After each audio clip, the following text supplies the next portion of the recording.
Great, thank you very much, Yvonne. Hi, everyone. Thank you so much for joining us today.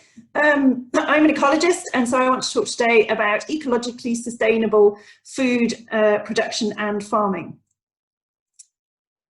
We know that society faces the twin challenges of feeding an ever-expanding human population, as well as protecting and restoring life and land. And these are challenges that are recognised in the Sustainable Development Goals 2 and 15.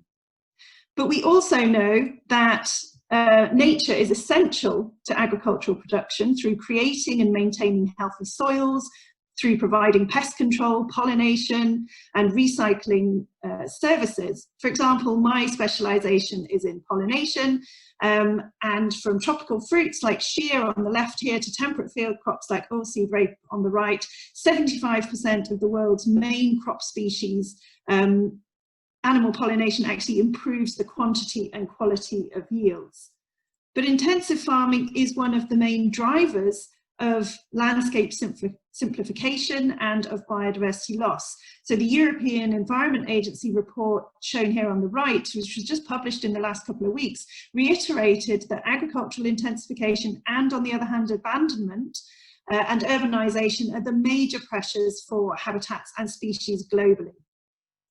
And we know that biodiversity matters. We know that we can increase production of services like pollination and pest control in agricultural landscapes.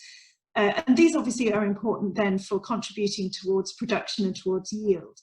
So what my research aims to do is to bring biodiversity back into farmland. And we've got several ongoing projects to improve on-farm biodiversity, working with farmers, working with partners in agencies, so in Chuggusk, in the National Biodiversity Data Centre.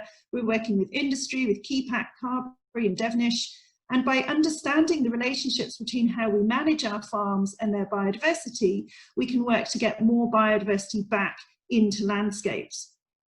And to account for and make a case for biodiversity and the benefits it has for people on farmland and beyond, we can use this natural capital approach.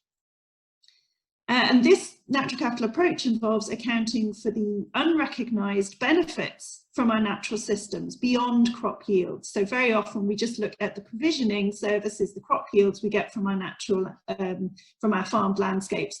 But we use this approach to make these other unrecognised benefits more visible.